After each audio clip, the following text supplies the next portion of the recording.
my week 7 defensive streamers. And there's a ton of them out there. If you're a defensive streamer, you are in heaven this week. So many great offenses, some elite defenses out there too, starting at the top with the Cleveland Browns. I know they haven't been a monstrous fantasy unit, not a ton of touchdowns or takeaways, but has just an overall defense. They're the best in the league right now in terms of total yards allowed, in terms of success rate on the offense allowed, in terms of touchdowns allowed. They have been the best defense in the league. The fewest pass yards allowed in the league, just barely over 200 yards total surrendered to offenses right now by the Cleveland Browns, and under just at 120 passing yards per game for the Browns. This defense has been elite. And now they just held the 49ers juggernaut to just 17 points. That you need any other sign that this defense, and ultimately won, propelling them to a victory. You need any other sign that this team is legit? I don't know what else you're going to do to believe them. And now they get Gardner Minshew. We were just talking about 3 interceptions, 4 total takeaways on the day, 4 sacks as well. Top 3 matchup. Awesome defense for a number 1 team. If they're out there, you got to go after the Browns first. But you miss on them. The Raiders are actually more owned right now than them, given that matchup with the Patriots. That makes sense. But if they're somehow still out there, they're starting against Tyson freaking Badgett, maybe even Nathan Peterman, the turnover king. This defense isn't anything super special, this Raiders team, but they're actually the best team they've had since 2017 in terms of points allowed. They've had 12 and 19 fantasy points across their last 2 games, 25 sacks allowed for the Bears, and now they get statues in Bagent or Peterman, whoever ends up going there. This line's a disaster. So if it is Tyler Badgett, whatever the hell the guy's name is, this creature threw a pick 6 on his first play. He had 2 turnovers in 3 drives?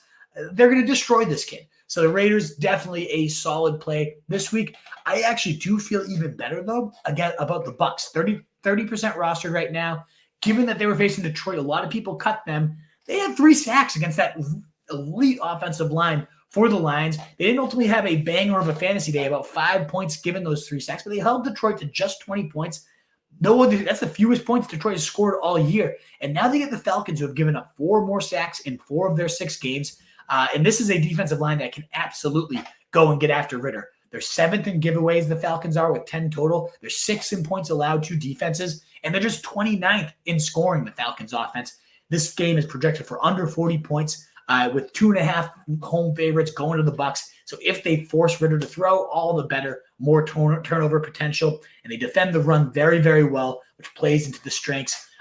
It neutralizes, the strengths of this Falcons team and makes it even more ripe for fantasy production. And your last couple streamers here are actually going against each other. The Commanders, 31% rostered. They get the Giants, who have allowed the 2nd most sacks on the season. The Commanders themselves have the 6th most sacks. You've seen it. It's an abysmal offense. 2nd fewest points in the league scored by the Giants. The only team behind them is the New England Patriots, and it's pathetic. Just such a sickening team as my team right there. So Commanders in a great spot. Not a great secondary, but a great front 7 that will definitely be all over Daniel Jones all day. And on the other side of the ball, though, you could maybe start the New York Giants, 2% rostered. If all these other defenses are gone, give them a look. A top 12 team in my rankings this week, given that the Commanders are the 1st most sacks allowed.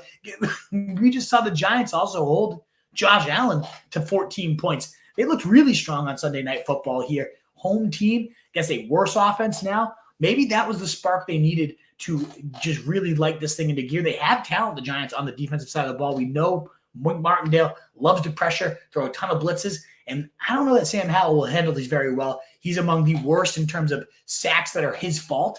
He's at the top of the league in there. Now, his line also is towards the top of the league in sacks that are not Sam Howell's fault. It's just sacks after sacks after sacks. He's on pace for 96 on the year, an NFL record by almost 20.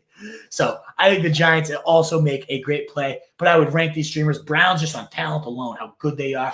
Raiders on the matchup couldn't be better against Badgett, whatever the guy's name is. And then the Bucs, and then the Commanders and Giants, also great streaming options as well. What is up, you fantasy wolf? Thanks so much for tuning in. If you haven't already, share your thoughts in the comments, check out some more videos, and join the newest Wolfpack by subscribing below.